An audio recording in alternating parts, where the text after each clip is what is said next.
नमस्कार दोस्तों, मैं एस्ट्रोलॉजर श्वेताम्बरा। एस्ट्रोलॉजी विद श्वेताम्बरा मेरे यूट्यूब चैनल को लाइक कीजिए, सब्सक्राइब कीजिए और शेयर कीजिए।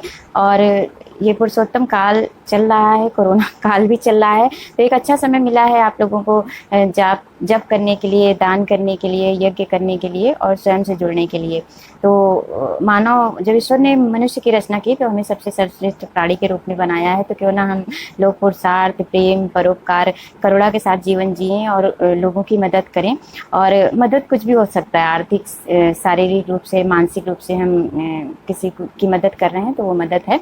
और नीडी व्यक्ति आपके इर्द गिर्द होगा, उसे देखिए। कभी कभी लोग कहते नहीं हैं, पर हमें खुद समझ लेना चाहिए कि किसको कितनी ज़रूरत है। तो थोड़ा ही और एक बात बताएं कि दान करने से कोई कंगाल नहीं हो सकता है। महान महान राजाओं, पुरुषों ने दान किया है, तो हमें भी करना चाहिए। और ये मनुष्य तन एक बार मिला है, तो क्यों ना अच्छे काम में लगाएं।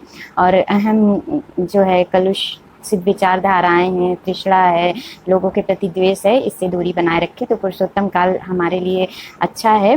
और अपने लिए जब तक दान कीजिए और साथ में यश, सौहार्द और निरोग काया पाइए। तो कोरोना काल है और आयुर्वेद से जुड़िए, योग से जुड़िए और अपनी दिनचर्या को सही रखिए। चूँकि षडाष्टक योग के बारे में बता चुके हैं, तो माना जा रहा है कि जो मंगल और सूर्य का षडाष्टक योग बन रहा है, तो इससे जहाँ मेष, कुंभ, वृश्चिक, तुला, कन्या, वृष राशि आदि के लिए बहुत ही बुरा प्रभाव देगा।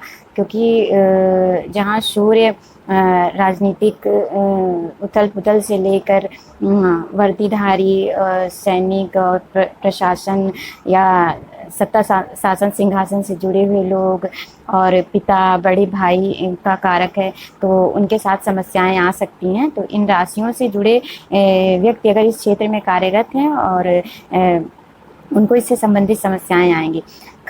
और आपको फीवर हो सकता है, हार्ट की प्रॉब्लम आ सकती है, स्ट्रोक हो सकता है, एक्सीडेंट का योग रहेगा।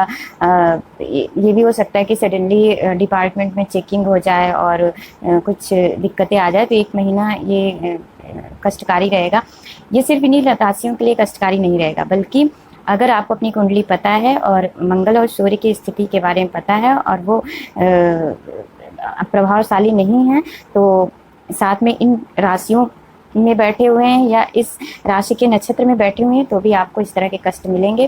तो कोशिश करिए, यात्रा आवश्यकता होने पर ही कीजिए। अपने घर में लोगों का ध्यान रखिए, बड़े भाई और पिता का ध्यान रखिए, अपने बच्चों का ध्यान रखिए, पत्नी का, ददियाल पक्ष से, इस तरह इन सब का ध्यान रखिए।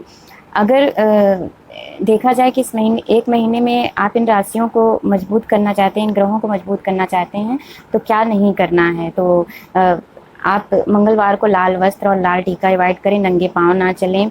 और हो सके तो करना क्या है, सूर्य को जल चढ़ाइए संडे को, और आदित्य हृदय स्त्रोत का जाप करिए, पिता और गुरु का चरण स्पर्श कीजिए, उनके लिए कुछ बनाइए और उन्हें खिलाइए, बड़े भाई का सम्मान कीजिए। और एक नारियल और 7 बादाम अपने सिर से एंटी क्लॉकवाइज घुमाकर संडे को बहते हुए जल में प्रवाहित कीजिए। 7 दाने जौ के लीजिए और गौमूत्र में धुल के उसको लाल पोटली में बांध के मंगलवार को संध्या के समय इसे बहते हुए जल में प्रवाहित कीजिए। ओम अंग अंगार काय नमः का जाप कीजिए और ओम घृण सूर्याय नमः का जाप कीजिए। मिथ्या वचन से दूरी रखिए और बड़ों का सम्मान कीजिए। इस तरह के छोटे छोटे उपाय करेंगे तो आप देखेंगे आप खुश रहेंगे और एक महीना इस तरह कट जाएगा। अगर आपकी अपनी कुंडली है तो आप इसका विश्लेषण भी करा सकते हैं। साथ ही आप मेरे इस चैनल को लाइक कीजिए, सब्सक्राइब कीजिए और शेयर कीजिए। जल्दी ही मैं अपना व्हाट्सएप नंबर दूंगी आप लोग को, और फेसबुक और यूट्यूब पर भी लाइव आ रही हूँ। और ये जो पुरुषोत्तम काल है, तो आपने देखा कि ग्रहों से लेके ईश्वर को भी कष्ट का सामना करना पड़ा। तो पुरुष से पुरुषोत्तम बनने का काल है।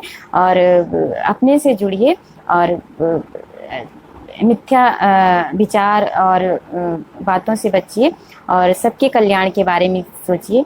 नमस्कार।